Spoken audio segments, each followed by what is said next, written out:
राम राम जी। आज की हमारी कथा है गुरुवार व्रत कथा। जैसा कि आप सभी लोग जानते हैं कि गुरुवार व्रत करने से बृहस्पति देवता प्रसन्न होते हैं और यह व्रत अत्यंत फलदायी होता है।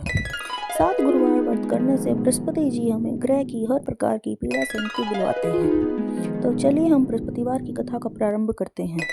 प्राचीन समय की बात है। एक नगर में एक बड़ा व्यापारी रहता था। वह जहाजों में माल लदवा कर दूसरे देशों में भेजा करता था। वह जिस प्रकार अधिक धन कमाता था उसी प्रकार जी खोलकर दान भी करता था। परंतु उसकी पत्नी बहुत कंजूस थी। वह किसी को एक दमड़ी भी नहीं लेने देती थी। एक बार सेठ जब दूसरे देश व्यापार करने गया तो पीछे से बृहस्पति देव ने साधु वेश में उसकी पत्नी से भिक्षा मांगी। व्यापारी की पत्नी बृहस्पति देव से बोली, हे साधु महाराज, मैं इस दान और पुण्य से तंग आ गई हूँ। आप कोई ऐसा उपाय बताएं जिससे मेरा सारा धन नष्ट हो जाए और मैं आराम से रह सकूं। मैं यह धन लुटता हुआ नहीं देख सकती। बृहस्पति देव ने कहा, हे देवी, तुम बड़ी विचित्र हो। संतान और धन से कोई दुखी होता है? अगर अधिक धन है तो इसे शुभ कार्यों में लगाओ। कुंवारी कन्याओं का विवाह कराओ, विद्यालय और बाग बगीचों का निर्माण कराओ। ऐसे पुण्य कार्य करने से तुम्हारा लोक परलोक सार्थक हो जाता है। परंतु साधु की इन बातों से व्यापारी की पत्नी को खुशी नहीं हुई। उसने कहा, मुझे ऐसे धन की आवश्यकता नहीं है जिसे मैं दान दूं। तब बृहस्पति देव बोले, यदि तुम्हारी ऐसी इच्छा है तो तुम एक उपाय करना। 7 बृहस्पतिवार घर को गोबर से लीपना, अपने केशों को पीली मिट्टी से धोना, केशों को धोते समय स्नान करना, व्यापारी से हजामत बनाने को कहना, भोजन में मांस मदिरा खाना, कपड़े और अपने कपड़े धोना। ऐसा करने से तुम्हारा सारा धन नष्ट हो जाएगा। इतना कहकर बृहस्पति देव अंतर्ध्यान हो गए।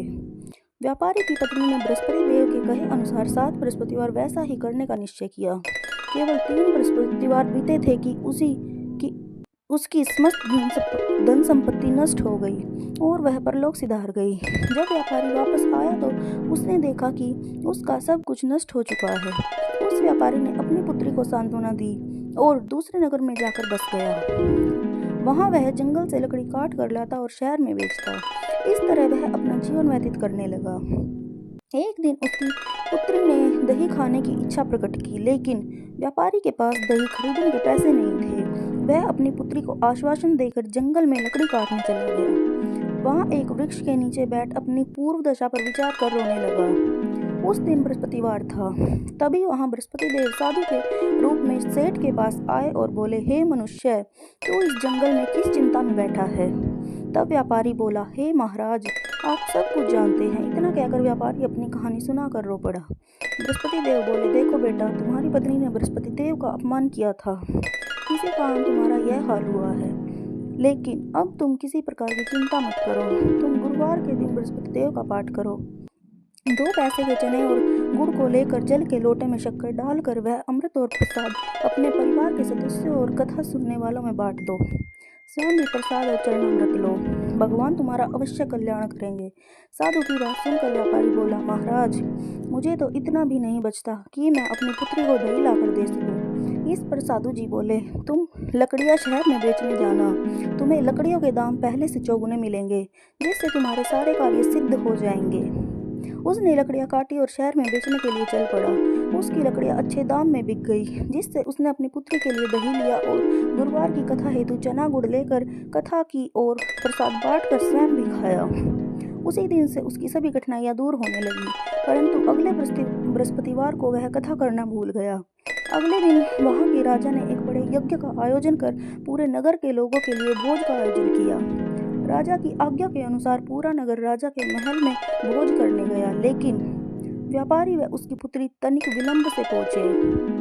अतः उन दोनों को राजा ने महल में ले जाकर भोजन कराया। जब वे दोनों लौट कर आए तब रानी ने देखा कि उसका खूंटी पर टंगा हार गायब है। रानी को व्यापारी और उसकी पुत्री पर संदेह हुआ कि उनका हार उन दोनों ने ही चुराया है। राजा की आज्ञा से उन दोनों को कारावास की कोठरी में कैद कर दिया गया। कैद में पड़कर दोनों अत्यंत दुखी हुए। वहां उन्होंने बृहस्पति देवता का स्मरण किया। बृहस्पति देव ने प्रकट होकर व्यापारी को उसकी भूल का आभास कराया और उन्हें सलाह दी कि गुरुवार के दिन कैद खाने के दरवाजे पर तुम्हें 2 पैसे मिलेंगे। उनसे तुम चने और मुनक्का मंगवा कर विधि पूर्वक बृहस्पति देव का पूजन करना। तुम्हारे सब दुख दूर हो जाएंगे। बृहस्पतिवार को कैद खाने के द्वार पर उन्हें 2 पैसे मिले। बाहर सड़क पर एक स्त्री जा रही थी। व्यापारी ने उसे बुलाकर गुड़ और चने लाने को कहा। इस पर वह स्त्री बोली, मैं अपनी बहू के लिए गहने लेने जा रही हूँ, मेरे पास समय नहीं है। इतना कहकर वह चली गई। थोड़ी देर बाद वहाँ से एक और स्त्री निकली। व्यापारी ने उसे बुलाकर कहा कि हे बहन, मुझे बृहस्पतिवार की कथा करनी है, तुम मुझे 2 पैसे के गुड़ चना ला दो। बृहस्पति देव का नाम सुनकर वह स्त्री बोली, भाई, मैं तुम्हें अभी गुड़ चना लाकर देती हूँ। मेरा इकलौता पुत्र मर गया है, मैं उसके लिए कफन लेने जा रही थी, लेकिन मैं पहले तुम्हारा काम करूँगी, उसके बाद अपने पुत्र के लिए कफन लाऊंगी। वह स्त्री बाजार से व्यापारी के लिए गुड़ चना ले आई और स्वयं भी बृहस्पति देव की कथा सुनी। कथा के समाप्त होने पर वह स्त्री कफन लेकर अपने घर गई। घर पर लोग उसके पुत्र की लाश को राम नाम सत्य है कहते हुए शमशान ले जाने की तैयारी कर रहे थे।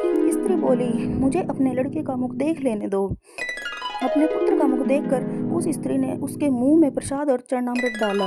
प्रसाद और चरणामृत के प्रभाव से वह पुनः जीवित हो गया। पहली स्त्री जिसने बृहस्पति देव का निरादर किया था, जब वह अपने पुत्र के विवाह हेतु पुत्र वधू के लिए गहने लेकर लौटी और जैसे ही उसका पुत्र घोड़ी पर बैठकर निकला, वैसे ही घोड़ी ने ऐसी उछाल मारी कि वह घोड़ी से गिरकर मर गया। यह देखकर स्त्री रो रोकर बृहस्पति देव से क्षमा याचना करने लगी।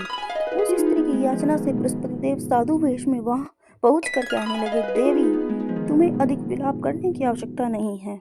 यह बृहस्पति देव का अनादर करने के कारण हुआ है। तुम वापस जाकर मेरे भक्त से क्षमा मांग कर कथा सुनो, तभी तुम्हारी मनोकामना पूर्ण होगी। जेल में जाकर उस स्त्री ने व्यापारी से माफी मांगी और कथा सुनी। कथा के उपरांत वह प्रसाद और चरणामृत लेकर अपने घर वापस गई। घर आकर उसने चरणामृत अपने मृत पुत्र के मुख में डाला। चरणामृत के प्रभाव से उसका पुत्र भी जीवित हो उठा। उसी रात बृहस्पति देव राजा के सपने में आए और बोले, हे राजन, तूने जिस व्यापारी और उसके पुत्री को जेल में कैद कर रखा है, वह बिल्कुल निर्दोष है। तुम्हारी रानी का हार वही